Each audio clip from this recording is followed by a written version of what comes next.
ನಮ್ಮಲ್ಲಿಗೂ ಕೂಡ ಈ ಗೋಡೌನ್ ಗಳನ್ನ ಮತ್ತೆ ಈ post harvesting process of areca ಅಂತ ಹೇಳುವಂತ ಒಂದು ಥೀಸಿಸ್ ಸಬ್ಜೆಕ್ಟ್ ಅಲ್ಲಿ ಡಾಕ್ಟರೇಟ್ ಮಾಡ್ಲಿಕ್ಕೆ PhD ಮಾಡ್ಲಿಕ್ಕೆ ಮಂಗಳೂರು ವಿಶ್ವವಿದ್ಯಾನಿಲಯದ ವಿದ್ಯಾರ್ಥಿಗಳು ಹಿಂದೊಮ್ಮೆ ಇಲ್ಲಿಗೆ ಬಂದಿದ್ದೇವೆ.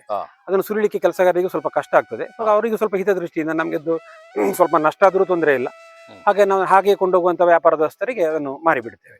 ಒಳ್ಳೆ ಅಡಿಕೆಯನ್ನು ಕೆಲಸಗಾರರಿಗೆ ಸುಲಿ. ಅದರ ಕೆಳಗೆ ಇಲ್ಲಿ ಒಂದು ಏನು ಒಂದು ಚಿಕ್ಕ ಚಿಕ್ಕ ಕಡ್ಡಿಯನ್ನು ಹೀಗೆ ಇಟ್ಟಿದ್ದೇವೆ. ಇದು ಹಳೆ ಏನೋ ಒಂದು ಬೀಡಿಂಗಿನಂತ ಒಂದು ಕಡ್ಡಿ ಇದು. ಆದ್ರೂ ಎಂತ ಒಂದು ಅರ್ಧ ಇಂಚು ಗ್ಯಾಪ್ ಸಿಗುವಷ್ಟು ಹೀಗೆ ಒಂದು ಕಡ್ಡಿಯನ್ನು ಇಟ್ಟರೆ, ಹೀಗೆ ಅಡಿಕೆ ಚಂಡಿ ಆದ್ರೆ ಕಪ್ಪಾದ್ರೆ ಅದನ್ನ ಮಾರಾಟ ಮಾಡೋದು ನಮ್ಗೊಂದು 2 ರೂಪಾಯಿ ಕ್ರಯ ಕಮ್ಮಿ ಆಗ್ತದೆ ಮಾರ್ಕೆಟ್ ನಲ್ಲಿ ಅಷ್ಟೇ. ಅಡಿಕೆ ಪ್ರಮಾಣ ಅದೇ ಇರ್ತದೆ, ತೂಕ ಅದೇ ಇರುತ್ತೆ, ಕಟ್ಟಿಂಗ್ ಕೂಡ ಒಳ್ಳೇದು ಬರ್ತದೆ. ಯಾಕಂದ್ರೆ ನಮ್ಮ ಅಂಗಳ ಸರಿ ಉಂಟು, ಬಿಸಿಲು ಸರಿ ಬರುತ್ತೆ, ಒಣಗ್ತದೆ, ಕಟ್ಟಿಂಗ್ ಸರಿ ಬರ್ತದೆ.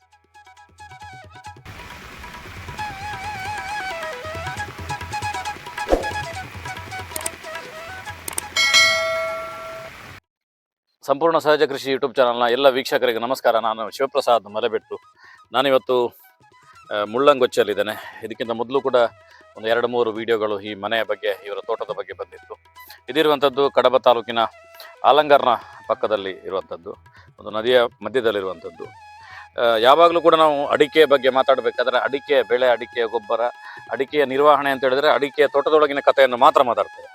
ಆದರೆ ಅಡಿಕೆಯ ಸಂಸ್ಕರಣೆ ಹೇಗೆ ಮಾಡುವಂಥದ್ದು, ಅದನ್ನು ಸ್ಟೋರ್ ಮಾಡುವಂಥದ್ದನಿಗೆ ಅದರದ್ದು ಸಿಸ್ಟಮ್ಗಳು ಹೇಗೆ ಅನ್ನುವಂಥದ್ದು ನಾವು ಮಾತಾಡೋದಿಲ್ಲ. ಅಂತ ಮಾತಾಡಲಿಕ್ಕೆ ಯಾರು ಕೂಡ ನಮಗೆ ಸಿಗೋದಿಲ್ಲ ಆ ರೀತಿ. ಅದೊಂದು ದೊಡ್ಡ ಮ್ಯಾಟ್ರ್ ಅಲ್ಲ ಅನ್ನುವಂಥ ಒಂದು ಮೈಂಡ್ ಸೆಟ್ ಬಂದಿರ್ತದೆ. ಅಂಥದ್ರಲ್ಲಿ ನಾನು ಇವತ್ತು ಮಾತಾಡಲಿಕ್ಕೆ ಹೊರಟಿರುವಂಥದ್ದು ಅರವಿಂದಣ್ಣವರ ಮನೆಯಲ್ಲಿ ಒಂದು ಅಡಿಕೆಯ ಸಂರಕ್ಷಣೆ, ಅದನ್ನು ಹೇಗೆ ನಿರ್ವಹಣೆ ಮಾಡ್ತಾರೆ ಅನ್ನುವಂಥದ್ದು ಮಾತಾಡಲಿಕ್ಕೋಸ್ಕರ ಬಂದಿರುವಂಥದ್ದು. ಅದಕ್ಕೋಸ್ಕರ ವಿಶಾಲವಾಗಿರುವಂಥ ಅಡಿಕೆಯ ಒಂದು ಒಣಗಿಸಿರುವಂಥ ಒಂದು ಜಾಗದಲ್ಲಿ ನಾನಿದ್ದೇನೆ. ಬನ್ನಿ ಅರವಿಂದಣ್ಣನ ಜೊತೆ ಮಾತುಕತೆ ಮಾಡ್ತಾ ಇದನ್ನು ಹೇಗೆ ನಿರ್ವಹಣೆ ಮಾಡ್ತಾರೆ ಅನ್ನುವಂಥ ಸಂಪೂರ್ಣವಾಗಿರುವಂಥ ಮಾಹಿತಿಯನ್ನು ಪಡೆಯೋಣ. ಅರವಿಂದಣ್ಣ ನಮಸ್ತೆ. ನಮಸ್ತೆ, ಹೇಗಿದ್ದೀರಿ? ಪರವಾಗಿಲ್ಲ, ಚೆನ್ನಾಗಿದೆ. ಅಡಿಕೆ ನಿರ್ವಹಣೆಯಲ್ಲಿ ಮೊನ್ನೆ ನೀವು ಒಂದು ಸಂದರ್ಶನದಲ್ಲಿ 2 ಭಾಗ ಅಂತೇಳಿ ಅದರ ಒಂದು ಭಾಗವನ್ನು ಮೊನ್ನೆ ಸಂದರ್ಶನದಲ್ಲಿ ತಿಳಿಸಿದ್ರಿ. ಇವತ್ತು 2ನೇ ಭಾಗ ಬಗ್ಗೆ ವಿವರಿಸುವುದಾದ್ರೆ ಹೇಗೆ ವಿವರಿಸಬಹುದು? ಅಡಿಕೆಯಲ್ಲಿ ಕೊಯ್ಲಿಗಿಂತ ಮೊದಲೊಂದು, ಕೊಯ್ಲಿಗಿಂತ ನಂತರ. ಕೊಯ್ಲಿಗಿಂತ ಮೊದಲಾದ್ರೆ ಗಿಡ ನೆಟ್ಟು ಬೆಳೆಸಿ ನಾವು ಅಡಿಕೆ ಪ್ರೊಡಕ್ಷನ್ ಮಾಡಿ ಹಣ್ಣಾಗಿ ಕೊಯ್ಲು ಮಾಡಿ ಅಲ್ಲಿವರೆಗೆ. ಮುಂಚಿನ ಅದರ ನಂತರದ್ದು ಕೊಯ್ಲೋತ್ತರ ಸಂಸ್ಕರಣೆ ಅಂದ್ರೆ ಪೋಸ್ಟ್ ಹಾರ್ವೆಸ್ಟಿಂಗ್ ಪ್ರೊಸೆಸ್ಗಳು. ಹಾಗೆ ನಮ್ಮಲ್ಲಿ ನಾವು ಕೊಯ್ಲು ಸಾಧಾರಣ ಆಗಸ್ಟ್ ತಿಂಗಳಲ್ಲಿ ಶುರು ಮಾಡ್ತೇವೆ. ಆಲ್ಮೋಸ್ಟ್ ಪ್ರತಿ ತಿಂಗಳು ಶುರು ಮಾಡ್ತೇವೆ. ಸಾಧಾರಣ 9 ಕೊಯ್ಲಾಗ್ತದೆ. August, September, October, November, December, ಜನವರಿ, ಫೆಬ್ರವರಿ, ಮಾರ್ಚ್ ತನಕನೂ ಕೊಯ್ಲಾಗ್ತದೆ. 8, 9, 10 ಕೊಯ್ಲುಗಳಾಗುವುದು ಉಂಟು. ಕೊಯ್ಲು ಮಾಡ್ಲಿಕ್ಕೆ ನಮ್ಮಲ್ಲಿ ಜನ ಇದ್ದಾರೆ. ನಮ್ಮ ಮಾಮೂಲಿನವರೇ ದೋಟಿಯಲ್ಲಿ ಕೊಯ್ಲು ಮಾಡ್ತಾರೆ. ಮತ್ತೆ ಮಾಮೂಲು ಒಂದು 10 ಜನ ಕೆಲಸಗಾರರು ಇರ್ತಾರೆ. ಅವರೇ ಹೆಕ್ಕುದು ತರುದು ಇಲ್ಲಿ ಮಾಡ್ತಾರೆ. ಸ್ವಲ್ಪ ದೊಡ್ಡ ಕೊಯ್ಲುಗಳಾದಾಗ ಪಿಕಪ್ ನಲ್ಲಿ ಅಡಿಕೆ ತರ್ತೇವೆ. ಸಣ್ಣ ಸಣ್ಣ ಕೊಯ್ಲಿಗೆ ಅವರೇ ಹೊತ್ಕೊಂಡು ತಂದು ಮ್ಯಾನೇಜ್ ಮಾಡ್ತಾರೆ. ಹಾಗೆ ಇದು ಈಗ ನಾವು ಪ್ರಸ್ತುತ ನಾವು ನೋಡ್ತಾ ಇರುವ ಹಣ್ಣಡಿಕೆ ಇದು ಈಗ ಅಕ್ಟೋಬರ್ ಕೊಯ್ಲಿನದ್ದು. ಈಗಿಂತ ಮೊದಲಿನ ಕೊಯ್ಲಿದ್ದು 2 ಕೊಯ್ಲು ಆ ಗೂಡ್ನ ಒಳಗಡೆ ಉಂಟು. ಆ ಗೂಡ್ಗಳಿಗೆ ತೋರಿಸಿ ಅಲ್ಲಿ ಆ ಗೂಡ್ನ ಒಳಗಡೆ ಉಂಟು. ಅದರೊಳಗಡೆ ಆ ಕೊಯ್ಲಿನ ಅಡಿಕೆ ಇರುವ ಕಾರಣ ಅದು ಇನ್ನೂ ಒಣಗಲಿಲ್ಲ. ಹಾಗಾಗಿ ಈಗ ನಾವು ಹೊರಗೆ ಅಂಗಳಕ್ಕೆ ಹಾಕ್ತಾ ಇದ್ದೇವೆ. ಈ ಅಂಗಳಕ್ಕೆ ಹಾಕಿದ ಅಡಿಕೆ ಇದು ಇಲ್ಲೇ ಇರ್ತದೆ. ಇದಕ್ಕೆ ನಾವು ಟರ್ಪಾಲ್ ಮುಚ್ಚುವುದಿಲ್ಲ, ಏನೂ ಇಲ್ಲ. ಇದು ಹೀಗೆ ನಾವು ಇದನ್ನು ಹರಗಿ ಇದರಿಂದ ಕಾಯಿ ಅಡಿಕೆಯನ್ನು ಆರಿಸಿ ತೆಗಿತೇವೆ. ರೋಗದ ಅಡಿಕೆಗಳಿದ್ರೆ ಆರಿಸಿ ತೆಗಿತೇವೆ. ಸಣ್ಣ ಸಣ್ಣ ಅಡಿಕೆಗಳಿದ್ರೆ ಸುರುಳಿಕಾಗದ ಅಡಿಕೆಗಳಿದ್ರೆ ಆರಿಸಿ ತೆಗೆದು ಬೇರೆ ಹಾಕ್ತೇವೆ. ಅದು ಬೇರೆ ಕಡೆಯಲ್ಲಿ ಆ ಕಡೆ ಅಂಗಳದಲ್ಲಿ ಮೇಲಂಗಳದಲ್ಲಿ ಉಂಟು. ಯಾಕಂದ್ರೆ ಅದನ್ನು ನಾವು ಸುಲಿಯದೇ ಮಾರಾಟ ಮಾಡ್ತೇವೆ. ಅದನ್ನು ಸುಲಿಲಿಕ್ಕೆ ಕೆಲಸಗಾರರಿಗೆ ಸ್ವಲ್ಪ ಕಷ್ಟ ಆಗ್ತದೆ. ಅವರಿಗೆ ಸ್ವಲ್ಪ ಹಿತದೃಷ್ಟಿಯಿಂದ ನಮ್ಗೆ ಸ್ವಲ್ಪ ನಷ್ಟ ಆದ್ರೂ ತೊಂದರೆ ಇಲ್ಲ, ಹಾಗೆ ನಾವು ಹಾಗೆ ಕೊಂಡೋಗುವಂತ ವ್ಯಾಪಾರದಸ್ಥರಿಗೆ ಅದನ್ನು ಮಾರಿಬಿಡ್ತೇವೆ. ಒಳ್ಳೆ ಅಡಿಕೆಯನ್ನು ಕೆಲಸಗಾರರಿಗೆ ಸುಲಿತಾರೆ. ಇಲ್ಲಿ ಈಗ ಈ ಕೊಯ್ಲು ಮಾಡುವಂತ ಈ ಅಂಗಳ, ಇದಕ್ಕೆ ನಾವು ಮಣ್ಣು ಹಾಕಿ ಇದನ್ನು ವಾಟರ್ ಲೆವೆಲಿಂಗ್ ಅಂತ ಹೇಳ್ತಾರೆ. ನೋಡಿ, ಈ ಕಡೆ ನೀವೀಗ ತೋರಿಸಿ ಈ ಕಡೆಯಲ್ಲಿ ಎತ್ತರ ಉಂಟು, ಆ ಪೈಪ್ಗಳ ರಾಶಿ ಇರುವಲ್ಲಿ ಎತ್ತರ, ಮತ್ತು ಹಾಗೆ ಈ ಕಡೆ ತಗ್ಗು ಆಗ್ತಾ ಬಂದು ನೋಡಿ ಅಲ್ಲಿ ಆ ಹೂ ಗಿಡಗಳನ್ನು ಇಟ್ಟಂತ ಒಂದು ಗೋಡೆ ಹಾಗೆ ಕಾಣ್ತದೆ.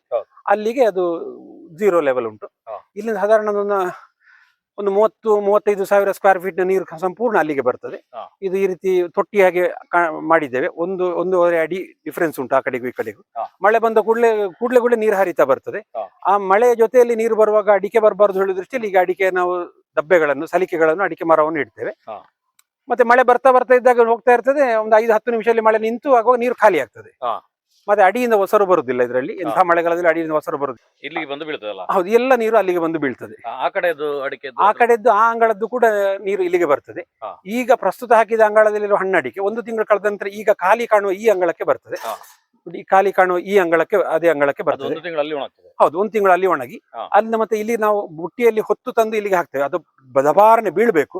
ಬಿದ್ದಾಗ ಒಮ್ಮೆ ಅದುರಿದಾಗ ಒಳಗಿನ ಅಡಿಕೆ ಎಲ್ಲ ಕಟ ಅಂತ ಹೇಳಿ ಅಲ್ಲಾಡ್ಲಿಕ್ಕೆ ಶುರುವಾಗ್ತದೆ. ಆಗ ಒಂದು ಒಳ್ಳೆ ಕ್ವಾಲಿಟಿ ಅಡಿಕೆಗಳು ಹೆಚ್ಚು ಸಿಗ್ತದೆ ನಮ್ಗೆ. ಆ ದೃಷ್ಟಿಯಿಂದ ಇಲ್ಲಿ ಹಾಕ್ತೇವೆ. ಅಲ್ಲಿಗೆ ಪುನಃ ಹೊಸ ಕೊಯ್ಲಿನ ಅಡಿಕೆ ಬರ್ತದೆ, ಹಣ್ಣಡಿಕೆ ಬರ್ತದೆ.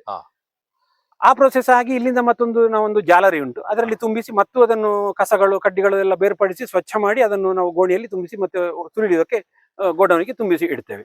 ಹಾಗೆ ನೋಡಿ ಇಲ್ಲಿ ಬರ್ತಾ ಈ ನೀರು ಇಲ್ಲಿಂದ ಒಳಗೆ ಹೀಗೆ ಬಂದದ್ದು, ಇಲ್ಲಿಂದ ಹೀಗೆ ಬಂದದ್ದು ಈ ಗೂಡಿನ ಪಕ್ಕದಲ್ಲಿರುವ ಈ ಗಟರ್ನಿಂದಾಗಿ ಕಣಿಯಿಂದಾಗಿ ಹೀಗೆ ಹೋಗಿ ಅಲ್ಲಿಂದ ಮತ್ತೆ ಭೂಗತ ಆಗಿ ಹೋಗ್ತದೆ. ಅಂಡರ್ ಗ್ರೌಂಡ್ ಭೂಗತ ಪೈಪ್ ಲೈನ್ ಹಾಕಿದ್ದೇವೆ, ಅದು ಕೆಳಗೆ ಹೋಗಿ ಸಾಧಾರಣ ಅರ್ಧ ಕಿಲೋಮೀಟರ್ ಮುಂದೆ ಹೋಗಿ ತೋಡಿಗೆ ಬೀಳ್ತದೆ. ಹಾಗಾಗಿ ಈ ನೀರು ಹೋಗುವಂತದ್ದು, ಮಣ್ಣು ಕೊಚ್ಚಿ ಹೋಗುವಂತದ್ದು, ಕಣಿ ರಿಪೇರಿ ಮಾಡುವಂತದ್ದು, ಇದು ಯಾವುದು ಪ್ರಮೇಯಗಳು ಬರಬಾರ್ದು ಅಂತ ಹೇಳುವ ದೃಷ್ಟಿಯಲ್ಲಿ ಒಂದು ಪರ್ಮನೆಂಟ್ ವ್ಯವಸ್ಥೆ ಇರಬೇಕು ಅಂತ ಹೇಳುವ ದೃಷ್ಟಿಯಲ್ಲಿ ಇಡೀ ನಾವು ಹೀಗೆ ಮ್ಯಾಟ್ ಹಾಕಿ ಸೆಟ್ ಮಾಡಿದ್ದೇವೆ. ಇಲ್ಲದ್ರೆ ಅಂಗಳದಲ್ಲಿ ಹುಲ್ಲು ಬರುದು, ಅದನ್ನು ಕೆರೆಸುದು, ತೆಗೆಯುವುದು ಇದೇ ಕೆಲಸ ಆಗ್ತದೆ. ಮ್ಯಾಟ್ ಹಾಕದೇ ಇದ್ರೆ ನಮಗೆ ನಾವು ಅಡಿಕೆಯನ್ನು ಕೈಪುಳ್ನಲ್ಲಿ ಎಳೆಯುವಾಗ ಅಲ್ಲಿ ಕಲ್ಲು ಮಣ್ಣು ಇತ್ಯಾದಿಗಳು ಬರ್ತವೆ, ಹೊಯ್ಗೆ ಬರ್ತದೆ. ಮತ್ತೆ ಮ್ಯಾಟ್ ನಲ್ಲಿ ಸರಿಯಾಗಿ ಅಡಿಕೆ ಒಣಗುದಿಲ್ಲ, ಅದರಲ್ಲಿ ಅಡಿಯಿಂದ ಪಸೆ ಬರ್ತದೆ ಹೇಳುವಂತ ಒಂದು ಕೆಲವು ಕೃಷಿಕರು ಗಮನಿಸಿದ್ದಾರೆ ಅವರವರಲ್ಲಿ. ಆದ್ರೆ ನಮ್ಮ ಅಂಗಳದಲ್ಲಿ ಹಾಗೆ ಬರುವುದಿಲ್ಲ, ಯಾಕಂದ್ರೆ ಇದು ಪೂರ್ತಿ ಬಿಸಿಲಿಗೆ ಒಡ್ಡಿಕೊಂಡಿರುವಂತ ಜಾಗ. ಈ ತೆಂಕು ಬದಿಯಿಂದ ಪೂರ್ತಿ ಇಲ್ಲಿ ಪೂರ್ತಿ ಏನು ಬಿಡುವಾಗಿ ಉಂಟು, ಓಪನ್ ಆಗಿ ಉಂಟು. ಹಾಗೆ ಬಿಸಿಲು ಸಾಕಷ್ಟು ಬರ್ತದೆ, ಬೆಳಿಗ್ಗೆ ಸೂರ್ಯೋದಯದಿಂದ ಸಂಜೆ ಸೂರ್ಯಾಸ್ತದವರೆಗೂ ನಮ್ಗೆ ಇಲ್ಲಿ ಬಿಸಿಲು ಇರ್ತದೆ. ಹಾಗಾಗಿ ಒಣಗಿ ಬರ್ತದೆ. ಅಡಿಯಿಂದ ಎಂಥ ಮಳೆಗಾಲದಲ್ಲಿ ಕೂಡ ಅಡಿಯಿಂದ ಭೂಮಿಯಿಂದ ಒಸರು ನೀರು ಎದ್ದು ಬರುವುದಿಲ್ಲ. ಅದಕ್ಕೆ ನಾವು ಪೂರ್ತಿ ಸೈಡ್ ನಲ್ಲಿ ಬದಿಯಲ್ಲಿ ಆ ಕಡೆ ಬದಿಯಲ್ಲಿ ನಾವು ವ್ಯವಸ್ಥಿತವಾಗಿ ಕಾಂಕ್ರೀಟ್ ನಲ್ಲಿ ಕಣಿ ಮಾಡಿ ಕೊಟ್ಟಿದ್ದೇವೆ. ಆಚೆಯಿಂದ ಹೊರಗಿಂದ ಬರೋ ನೀರು ಹೊರಗೆ ಹೋಗ್ತದೆ, ಅಲ್ಲಿ ಒಸರಾದ ನೀರು ಅಲ್ಲಿ ಆ ಕಣಿಯಲ್ಲಿ ಹೊರಗೆ ಹೋಗ್ತದೆ. ಹಾಗಾಗಿ ನಮ್ಗೆ ಅಡಿಕೆ ಅತ್ಯಂತ ಗುಣಮಟ್ಟದ್ದೇ ಸಿಗ್ತದೆ. ಈ ಮ್ಯಾಟ್ ಅನ್ನು ಹಾಕಿ ಸಾಧಾರಣ 5 ವರ್ಷ ಆಯ್ತು. ಈಗ ಈ 5 ವರ್ಷದಲ್ಲಿ ನಮ್ಗೆ ಯಾವುದೇ ಎಂಥದ್ದು ಸಮಸ್ಯೆ ಬರಲಿಲ್ಲ. ಪೂರ್ತಿ ಅದಕ್ಕೆ ಕ್ಲಿಪ್ಪಿಂಗ್ಸ್ ಎಲ್ಲ ಹಾಕಿ ನಾವು ಸೆಟ್ ಮಾಡಿ ಇಟ್ಟಿದ್ದೇವೆ. ಕರೆಕ್ಟ್. ಈಗ ನೋಡಿ ಆ ಭಾಗಕ್ಕೆ ನೋಡುವಾಗ ಮಿಂಚು ಹೊಡಿತದೆ, ಸಿಡಿಲ್ ಬರ್ತಿದೆ. ಹೌದು, ಇಲ್ಲಿ ಸಿಡಿಲ್ ಬರ್ತಿದ್ದಾಗೆ ಅಡಿಕೆ ಬೆಳೆಗಾರದ್ದು ಕೈ ಕಾಲು ನಡುತ್ತದೆ. ಹೌದು, ಅಂತ ಹೇಳಿದ್ರೆ ಮನೆಗೆ ಓಡಬೇಕು. ಹೌದು, ಅಲ್ಲಿ ಒಣಗ್ಲಿಕ್ಕೆ ಹಾಕಿದ ಅಡಿಕೆಗೆ ಟರ್ಪಲ್ ಹಾಕ್ಬೇಕು, ಅದನ್ನ ಇಳಿದು ಒಳಗಿಡ್ಬೇಕು ಅಂತ ಹೇಳಿ. ಹೌದು. ಆದ್ರೆ ನೀವು ಇಬ್ರು ಕೂಡ ಸೌಮ್ಯವಾಗಿ ನಿಂತಿದ್ದೀರಿ. ಹೌದು, ಯಾಕಂದ್ರೆ ನಿಮ್ದು ಯಾವ್ದೇ ಗಡಿಬಿಡಿಗಳು ಕಾಣ್ತಾ ಇಲ್ಲ, ಕೆಲಸದವರಿಗೆ ಏನು ಆತಂಕ ಕಾಣ್ತಾ ಇಲ್ಲ. ಇದೀಗ ಚಂಡಿ ಆಗ್ತದೆ, ಹೇಗೆ ಇದಕ್ಕೆ ಹೇಗೆ ಟರ್ಪಲ್ ಎಳಿತೀರಿ? ಇಲ್ಲ, ಟರ್ಪಲ್ ಎಳೆಯುವುದಿಲ್ಲ ನಾವು, ಚಂಡಿ ಆಗ್ಲಿಕ್ಕೆ ಬಿಡ್ತೇವೆ. ಚಂಡಿ ಆದ್ರೆ ಏನಾಗ್ತದೆ, ಮೇಲಿಂದ ನೀರು ಬೀಳ್ತದೆ, ಅದು ಮಳೆ ನೀರಿನ ಜೊತೆಯಲ್ಲಿ ಬುಳ್ಳಕ್ಕೆ ಬರುವುದಿಲ್ಲ, ಯಾಕಂದ್ರೆ ಅದು ಎಲಿವೇಟೆಡ್ ಆಗಿ ಉಂಟು. ಹಾಗೆ ಈಗ ಮಳೆ ಬಂದಾಗ ಮಂಡೆ ಬಿಸಿಲ್ಲ ಅಂತ ನೀವು ಹೇಳ್ತಾ ಇದ್ರಿ, ಆ ವಿಷಯಕ್ಕೆ ಪೂರಕವಾಗಿ ನಾನೊಂದು ಇನ್ನೊಂದು ಪಾಯಿಂಟ್ ಅನ್ನು ಸೇರಿಸ್ತೇನೆ. ಅಡಿಕೆಯ ಸಲಿಕೆ ಅಂದ್ರೆ ಸತ್ತ ಅಡಿಕೆ ಮರದ ಸಲಿಕೆಯನ್ನು ನಾವಿಲ್ಲಿ ಹೀಗೆ ತಡೆಯಾಗಿ ಇಟ್ಟಿದ್ದೇವೆ. ಅದ್ರ ಕೆಳಗೆ ಇಲ್ಲಿ ಒಂದು ಏನು ಒಂದು ಚಿಕ್ಕ ಕಡ್ಡಿಯನ್ನು ಹೀಗೆ ಇಟ್ಟಿದ್ದೇವೆ. ಇದು ಹಳೆ ಏನೋ ಒಂದು ಬೀಡಿಂಗಿನಂತ ಒಂದು ಕಡ್ಡಿ ಇದು. ಆದ್ರೂ ಎಂತ ಒಂದು ಅರ್ಧ ಇಂಚು ಗ್ಯಾಪ್ ಸಿಗುವಷ್ಟು ಹೀಗೆ ಒಂದು ಕಡ್ಡಿಯನ್ನು ಇಟ್ರೆ ನೀರು ಈ ಕಡ್ಡಿಯ ಕೆಳಗಿಂದಾಗಿ ಪಾಸ್ ಆಗ್ತದೆ. ಇಲ್ಲಿ ನೋಡಿ ಬೆರಳು ಹೋಗುವಷ್ಟು ಗ್ಯಾಪ್ ಉಂಟು. ಹಾಗಾಗಿ ನೀರು ಎರಡು ಬದಿಯಲ್ಲಿ ಉಂಟು. ಎರಡು ಬದಿಯ ಅಂದ್ರೆ ಎಷ್ಟು ಬೇಕೋ ಅಷ್ಟು, ಒಂದು 5-6 ಅಡಿಗೊಂದು ಅಂತದ್ ಇಟ್ರೆ ಒಳ್ಳೇದು. ನೀರು ಮ್ಯಾಟಿನ ಎಡೆಯಿಂದಾಗಿ ಅಡಿಕೆಯ ಕೆಳಗಿಂದಾಗಿ ನೀರು ಮಾತ್ರ ಪಾಸ್ ಆಗ್ತದೆ. ಆ ಅಡಿಕೆಯನ್ನು ಈ ಸಲಿಕೆ ಏನಿರ್ತದೆ ಅದು ಹಿಂದೆ ಹಿಡಿದಿಡ್ತಾಳ್ತದೆ. ಹಾಗೂ ಅಡಿಕೆಯಲ್ಲಿ ಆದ್ರೂ ತಪ್ಪಿ ಸಿಕ್ಕಾಪಟ್ಟೆ ಮಳೆ ಬಂದು ಅಡಿಮೇಲಾದ್ರೂ ಕೂಡ, ಸಲಿಕೆಯಿಂದ ಮೇಲೆ ಬಂದ್ರೂ ಕೂಡ ಇಲ್ಲಿ ಈ ಮೆಶ್ ವ್ಯವಸ್ಥೆ ಮಾಡಿದ್ದೇವೆ. ಇದರಲ್ಲಿ ಸಿಕ್ಕಿ ಹಾಕಿಕೊಳ್ತದೆ, ಇಳ್ದು ತೆಗಿಬಹುದು. ಪ್ಲಸ್ ಅದಕ್ಕೆ ಬೇಕಾಗಿ ಇಲ್ಲಿ ಮೇಲೆ ಫ್ಲಡ್ ಲೈಟ್ ಅನ್ನು ಕೂಡ ವ್ಯವಸ್ಥೆ ಮಾಡಿಕೊಂಡಿದ್ದೇವೆ. ಅಂದ್ರೆ ಚಂಡಿಯಾಗಿಕೊಂಡು ತಲೆಗೆ ಲೈಟ್ ಕಟ್ಟಿಕೊಂಡು ಅಡಿಕೆ ಹೆಕ್ಕುವ, ಅಡಿಕೆಯನ್ನು ಉಳಿಸಿಕೊಳ್ಳುವಂತ ಇದೇನು ಲಾಸ್ಟ್ ಸ್ಟೇಜ್ ಅಡಿಕೆ ಬೆಳೆಸಿಯಾಗಿರ್ತದೆ, ಉಳಿಸಿಯಾಗಿರ್ತದೆ, ತೋಟದಿಂದ ತಂದು ಒಣಗ್ಲಿಕ್ಕೆ ಹಾಕಿ ಆಗಿರ್ತದೆ. ಇಲ್ಲಿಂದ ಲಾಸ್ ಆದ್ರೆ ಇದು ಆಲ್ಮೋಸ್ಟ್ 100% ಲಾಸ್. ಇದು ಅಂದ್ರೆ 100% ಗಿಂತಲೂ ಜಾಸ್ತಿ ಲಾಸ್. ಅದನ್ನು ತಂದು ಇಲ್ಲಿಗೆ ಹಾಕಿದ ಖರ್ಚು ಕೂಡ ಹೋಯ್ತು. ಹಾಗಾಗಿ ಈ ಪೋಸ್ಟ್ ಹಾರ್ವೆಸ್ಟ್ ಪ್ರೊಸೆಸ್ ಏನಿದೆ, ಸಂಸ್ಕರಣೆ ಆಮೇಲೆ ಏನಿದೆ ಅದು ಮತ್ತು ಇಂಪಾರ್ಟೆಂಟ್. ಬೆಳೆಸುದು ಒಂದು ಸ್ಟೆಪ್ ಆದ್ರೆ ಉಳಿಸುದು ಮತ್ತೊಂದು ಸ್ಟೆಪ್. ಹಾಗೆ ಈ ಮೇನ್ ಅದೇ ನೀವು ಹೇಳಿದಾಗೆ ಮಳೆ ಮುಗಲ್ ಹಾಕಿದ್ರು ಕೂಡ ನಾವು ಮಂಡೆ ಬಿಸಿ ಇಲ್ಲದಿದ್ದೇವೆ ಅಂತ ಹೇಳಿದ್ರೆ ಈ ಸಿಸ್ಟಮ್ ಇರುವ ಕಾರಣ ಸ್ವಲ್ಪ ಆರಾಮದಲ್ಲಿ ನಾವಿದ್ದೇವೆ. ಸರ್, ಈಗ ಅಮೋಘ ಅವರು ಹೇಳಿದ್ರು, ಹೌದು, ಒಂದು ನೀರನ್ನ ನಿರ್ವಹಣೆ ಹೇಗೆ ಮಾಡ್ತಾರೆ ಅಂತ ಹೇಳಿದ್ರು. ನಾನು ಹೇಳುವಂತದ್ದು ಈಗ ಜನರು ಅದು ಚಂಡಿ ಆಗಬಾರ್ದು ಅಂತ. ಚಂಡಿ ಆದ್ರೆ ಏನಾಗುತ್ತೆ ಅಡಿಕೆಯಲ್ಲಿ? ಒಳ್ಳೆ ಪ್ರಶ್ನೆ ಅದು. ಚಂಡಿ ಆದ್ರೆ ನನ್ನ ಪ್ರಕಾರ ಏನು ಆಗುದಿಲ್ಲ ಹೇಳುದೇ ಉತ್ತರ. ಆದ್ರೆ ಆಗ್ತದೆ. ಏನಾಗ್ತದೆ ಅಂತ ಹೇಳಿದ್ರೆ ಅಡಿಕೆ ಕಪ್ಪಾಗ್ತದೆ, ಕ್ವಾಲಿಟಿ ಸ್ವಲ್ಪ ಕಮ್ಮಿ ಆಗ್ತದೆ. ಹಾಗಾಗಿ ಆ ನೋಟ ಹೋಗ್ತದೆ ಅಡಿಕೆಯದ್ದು. ಪರಿಮಳ ಸ್ವಲ್ಪ ಅಡ್ಡ ಮೂರಿ ಅಂತ ಹೇಳ್ತಾರೆ ತುಳುವಲ್ಲಿ, ಒಂದು ಅಡ್ಡ ವಾಸನೆ ಬಂದಾಗೆ ಆಗ್ತದೆ, ಒಪ್ಪಿಕೊಳ್ಳೋಣ. ಆದ್ರೆ ಟರ್ಪಾಲ್ ಎಳಿಲಿಕ್ಕೆ ನಾನು ಇಲ್ಲಿ ಗಡಿಬಿಡಿ ಮಾಡಿಕೊಂಡು ರಾತ್ರಿ ನಾನು ನನ್ನ ಹೆಂಡತಿ ಮಕ್ಕಳು ಬರಬೇಕು, ಲೈಟ್ ಇಟ್ಕೊಂಡು ಮಾಡ್ಬೇಕು. ಈ ಮಳೆಯಲ್ಲಿ ಒದ್ದೆ ಹಾಕಿಕೊಂಡು ಆ ಕೆಲಸ ಮಾಡ್ಬೇಕಾ? ಒಂದು ಕ್ವಶನ್. ಎರಡನೇದು, ಮರುದಿವಸ ಬೆಳಿಗ್ಗೆ ಪುನಃ ಟರ್ಪಾಲ್ನು ಎಳಿಬೇಕು, ಕೆಲಸದವ್ರು ಬರ್ಬೇಕು, ಅದನ್ನ ಎಳಿಬೇಕು, ಸೈಡ್ಗೆ ಇಡಬೇಕು, ಅದು ಗಾಳಿಗೆ ಹಾರಾಡುದು, ಅದಕ್ಕೆ ಮುಚ್ಚಿಡ್ಬೇಕು. ಅದನ್ನು 2 ದಿನಾಲು ಅಲ್ಲಿ ಮೇಲೆ ಕೆಳಗೆ ಮಾಡಿ ಆಗುವ ಈ ಟರ್ಪಾಲ್ 1 ವರ್ಷದಲ್ಲಿ ಹಾಳಾಯ್ತು, ಅಲ್ಲಿ ತೂತಾಯ್ತು. ತೂತದನ್ನು ಹಾಕ್ಲಿಕ್ಕೆ ಆಗುದಿಲ್ಲ. ಹೀಗೆ ಲಾಸ್ಗಳು ಪ್ರೋಸೆಸ್ಗಳು. ಈ ಕೆಲಸವನ್ನು ಮಾಡ್ತಾ ಇರೋದಕ್ಕಿಂತ ಕೆಲಸದವ್ರನ್ನ ನಾವು ಪ್ರೊಡಕ್ಟಿವ್ ಆಕ್ಟಿವಿಟಿಗೆ ಕಳಿಸುವುದು ಒಳ್ಳೇದು. ಅಂದ್ರೆ ಏನಾದ್ರು ಹುಟ್ಟುವಳಿ ಬರುವಂತಲ್ಲಿಗೆ ಕಳಿಸ್ಬೇಕು. ಇದರಲ್ಲಿ ಹುಟ್ಟುವಳಿ ಬರ್ತದೆ, ಅಲ್ಲ ಅಂತಲ್ಲ. ಆದ್ರೆ ಹೀಗೆ ಅಡಿಕೆ ಚಂಡಿ ಆದ್ರೆ ಕಪ್ಪಾದ್ರೆ ಅದನ್ನ ಮಾರಾಟ ಮಾಡೋದು ನಮ್ಗೊಂದು 2 ರೂಪಾಯಿ ಕ್ರಯ ಕಮ್ಮಿ ಆಗ್ತದೆ ಮಾರ್ಕೆಟ್ ನಲ್ಲಿ ಅಷ್ಟೇ. ಹೌದು. ಅಡಿಕೆ ಪ್ರಮಾಣ ಅದೇ ಇರುತ್ತೆ, ತೂಕ ಅದೇ ಇರುತ್ತೆ, ಕಟ್ಟಿಂಗ್ ಕೂಡ ಒಳ್ಳೇದು ಬರ್ತದೆ. ಯಾಕಂದ್ರೆ ನಮ್ಮ ಅಂಗಳ ಸರಿ ಉಂಟು, ಬಿಸಿಲು ಸರಿ ಬರುತ್ತೆ, ಒಣಗ್ತದೆ, ಕಟ್ಟಿಂಗ್ ಸರಿ ಬರ್ತದೆ. ಕಲರ್ ಇಲ್ಲ, ಸ್ವಲ್ಪ ಪರಿಮಳ ಕಮ್ಮಿ ಅಂತ ಹೇಳಿದಕ್ಕೆ 2 ರೂಪಾಯಿ ಕಮ್ಮಿ ಆದ್ರೂ ಕೂಡ ನಾವು ಮಾಡುವ ಲೇಬರ್ ನಲ್ಲಿ ನಮಗೆ ಅದು ಉಳಿತಾಯ ಆಗಿರ್ತದೆ. ಸೊ ಆ 2 ರೂಪಾಯಿ ಅಲ್ಲಿಂದ ಅಲ್ಲಿಗೆ ಅದು ಮೇಕಪ್ ಆಯ್ತು ಅಂತ ಹೇಳಿ ಸಮಾಧಾನ ಪಟ್ಕೊಳ್ತೇವೆ ನಾವು. ಹಾಗೆ ನಮ್ಗೇನು ತಲೆ ಬಿಸಿ ಇಲ್ಲ ಅದರಲ್ಲಿ, ಆರಾಮದಲ್ಲಿ ಇರ್ತೇವೆ. ಈಗ ಇಲ್ಲೊಂದು ಮರ ನೆಟ್ಟಿದಿರಿ.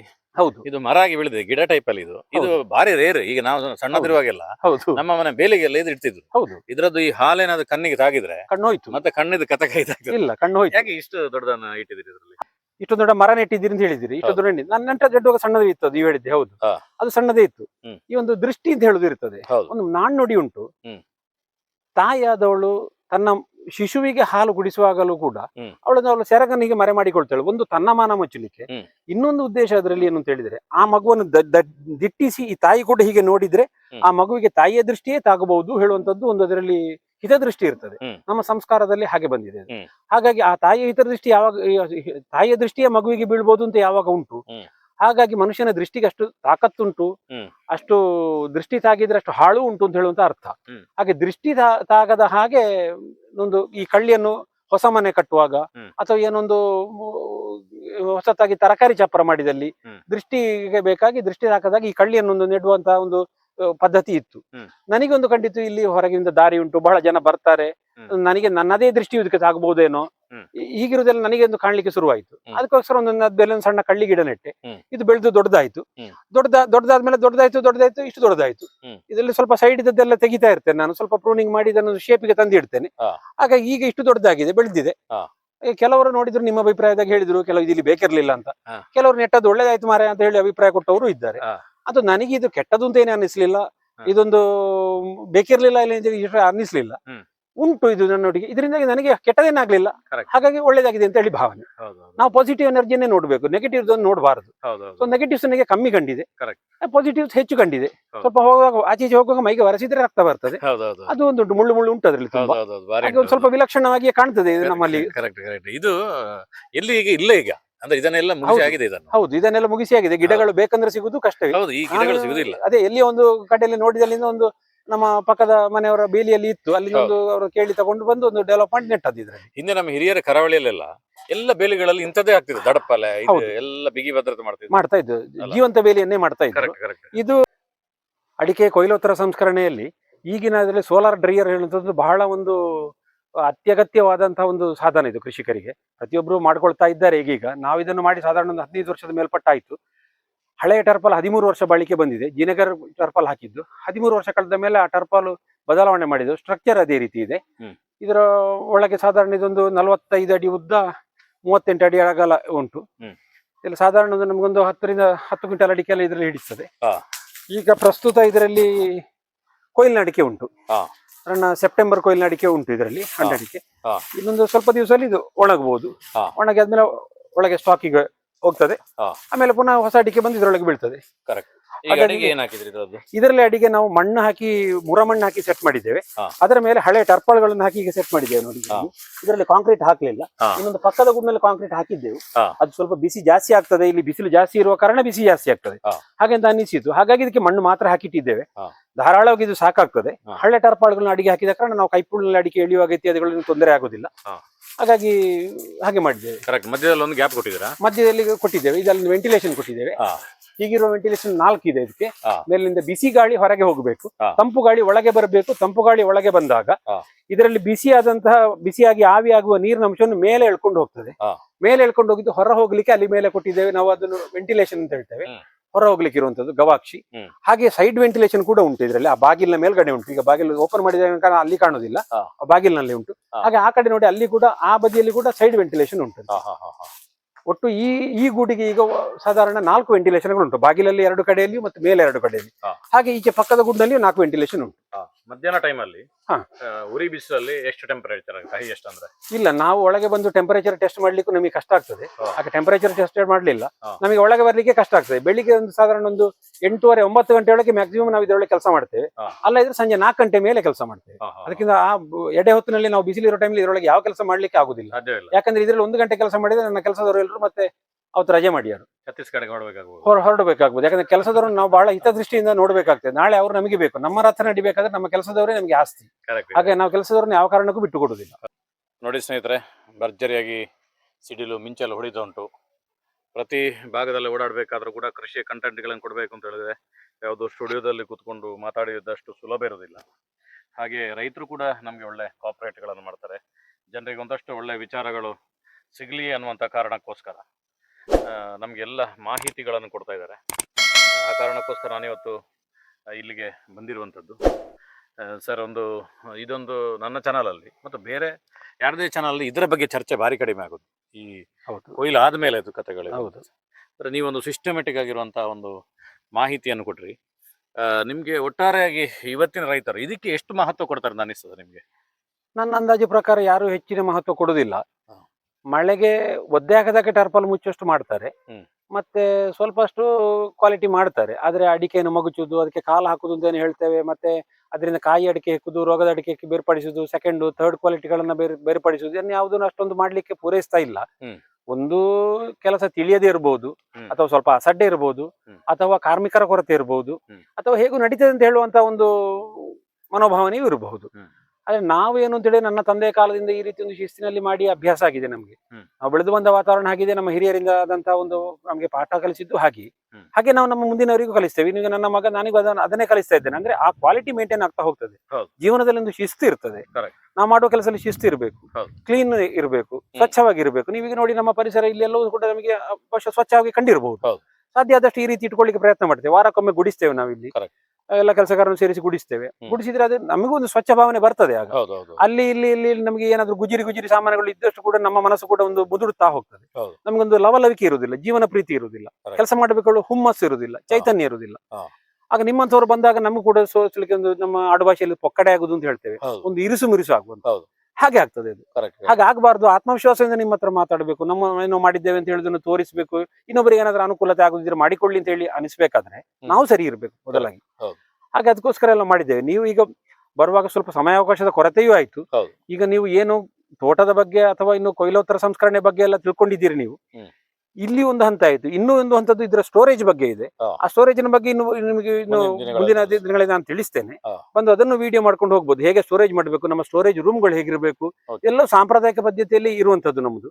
ಅಂದ್ರೆ ಈಗಲೂ ನಾವು ಮಾಡುದು, ಈಗ ಹೊಸತಾಗಿ ಮಾಡಿದ್ರು ಕೂಡ ಪದ್ಧತಿ ಅದನ್ನೇ ಇಟ್ಟುಕೊಂಡು ಮಾಡಿದ್ದೇವೆ. ಹಾಗಾಗಿ ಅದು ಆದ್ರೆ ನಾವು ಗೋಣಿಗೆಯಲ್ಲಿ ಇಡಬೇಕು ಅಂತಿಲ್ಲ, ಪ್ಲಾಸ್ಟಿಕ್ ಹಾಕ್ಬೇಕು ಅಂತಿಲ್ಲ, ಮಾತ್ರೆ ಹಾಕ್ಬೇಕು ಅಂತಿಲ್ಲ, ಏನಿಲ್ಲ, ಸುಮ್ಮನೆ ಸುರಿದು ಬಿಡ್ತೇವೆ ಆ ಗೋಡನ್ ಒಳಗೆ. ಅದು ಡಬಲ್ ಚೋಲ್ಗೆ ಆದ್ರೂ ನಿಲ್ತದೆ, 2 ವರ್ಷ 3 ವರ್ಷ ಹಾಕಿದ್ರು ಏನಾಗುದಿಲ್ಲ. ಆ ರೀತಿಯಲ್ಲಿ ನಾವು ಮಾಡಿದ್ದೇವೆ ಗೋಡೌನ್ ಅನ್ನು. ಬಟ್ ನಮ್ಮಲ್ಲಿಗೂ ಕೂಡ ಈ ಗೋಡೌನ್ ಗಳನ್ನ ಮತ್ತೆ ಈ post harvesting process of areca ಅಂತ ಹೇಳುವಂತ ಒಂದು ಥೀಸಿಸ್ ಸಬ್ಜೆಕ್ಟ್ ಅಲ್ಲಿ ಡಾಕ್ಟರೇಟ್ ಮಾಡ್ಲಿಕ್ಕೆ, PhD ಮಾಡ್ಲಿಕ್ಕೆ ಮಂಗಳೂರು ವಿಶ್ವವಿದ್ಯಾನಿಲಯದ ವಿದ್ಯಾರ್ಥಿಗಳು ಹಿಂದೊಮ್ಮೆ ಇಲ್ಲಿಗೆ ಬಂದಿದ್ರು.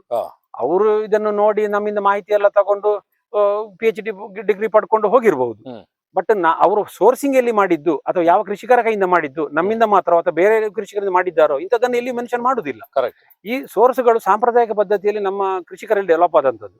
ನಾನು ನನ್ನ ಹೆಸರನ್ನೇ ಹೇಳಬೇಕು, ನಮ್ಮ ಮನೆ ಹೆಸರನ್ನೇ ಹೇಳಬೇಕು ಅಂತ ಹೇಳುದಲ್ಲ. ಇಂಥ ಸೋರ್ಸ್ಗಳು ಹಲವು ಇರ್ಬೋದು, ನಮ್ಮಿಂದ ಚಂದ ಮಾಡಿದವರು ಇರ್ಬೋದು. ಆದ್ರೆ ಅವರು ಕೂಡ ಬೆಳಕಿಗೆ ಬರಲಿಲ್ಲ, ಹಾಗೆ ಗೊತ್ತಾಗ್ಲಿಲ್ಲ. ನಾವೇನೋ ನಮ್ದು ತಿಳಿದ ಮಟ್ಟಿಗೆ ನಾವು ಮಾಡಿಕೊಂಡು ಹೋಗಿದ್ದೇವೆ. ಇದು ನಮಗೆ ಸರಿ ಅಂತ ಹೇಳಿ ಅನಿಸಿದೆ. ಇನ್ನು ಇದರಲ್ಲಿ ಬದಲಾವಣೆ ಮಾಡಿಕೊಳ್ಳಿಕ್ಕೆ ಇರಬಹುದು. ನೋಡಿದವರಿಗೆ ಇದರಲ್ಲಿ ಸ್ವಲ್ಪ ಏನು ಇನ್ನು ಕೂಡ ಇದಕ್ಕೆ ಫೈನ್ ಟಚ್ ಕೊಡ್ಲಿಕ್ಕೆ ಇರಬಹುದು, ಸರಿಯಾಗಿರ್ಲಿಕ್ಕಿಲ್ಲ ಅಂತ ಹೇಳ್ಬಹುದು. ಅಂತವ್ರು ಇನ್ನು ಬಂದು ನೋಡಿದಾಗ ಯಾರಾದ್ರೂ ಹೇಳಿದಾಗ ನಾವು ಅಳವಡಿಸಿಕೊಳ್ತೇವೆ. ನಮಗೆ ಸರಿ ಅಂತ ನಮ್ಮ ಪದ್ಧತಿಗೆ ಅದು ಸೂಟೇಬಲ್ ಅಂತ ಹೇಳಿ ಅನ್ಸಿದ್ರೆ ನಾವು ಅದನ್ನು ಅಳವಡಿಸಿಕೊಂಡು ಹೋಗ್ತೇವೆ. ಹಾಗೆ ನೋಡಿ, ಇಲ್ಲಿ ಫ್ಲಡ್ ಲೈಟ್ ಹಾಕುದು, ಇದೆಲ್ಲ ನಮ್ಗೆ ಅಂಗಳ ಯಾವಾಗ್ಲೂ ಕಾಣ್ಲಿಕ್ಕೆ ಇರುವಂತ ವ್ಯವಸ್ಥೆ. ರಾತ್ರಿ ಆದ್ರೂ ಅಂಗಳ ಕಾಣಬೇಕು, ಯಾರೇ ಒಬ್ಬ ಓಡಾಡಿದ್ರು ಕಾಣಬೇಕು. CCTV ವ್ಯವಸ್ಥೆ ಇದೆ. ನಾವಿಲ್ಲಿ ನಿಂತು ಮಾತಾಡ್ತಾ ಇರೋದು CCTV ರೆಕಾರ್ಡ್ ಆಗ್ತಾ ಇದೆ. ಇಲ್ಲಿ ಸಾಧಾರಣ ಒಂದು 16 ಕ್ಯಾಮರಾಗಳು ಉಂಟು. CCTV ಹಾಕಿದ್ದೇವೆ, ಫ್ಲಡ್ ಲೈಟ್ ಹಾಕಿದ್ದೇವೆ. ಅದೇ ರೀತಿ ಇಲ್ಲಿ ಕೆಲಸಗಾರರು ಎಲ್ಲರೂ ನೋಡ್ತಾ ಇರ್ತಾರೆ, ಎಲ್ಲವೂ ಗೊತ್ತಾಗ್ತದೆ. ಸೆಕ್ಯೂರಿಟಿಗೂ ಅಷ್ಟು ಗಮನ ಕೊಡ್ತೇವೆ ನಾವು.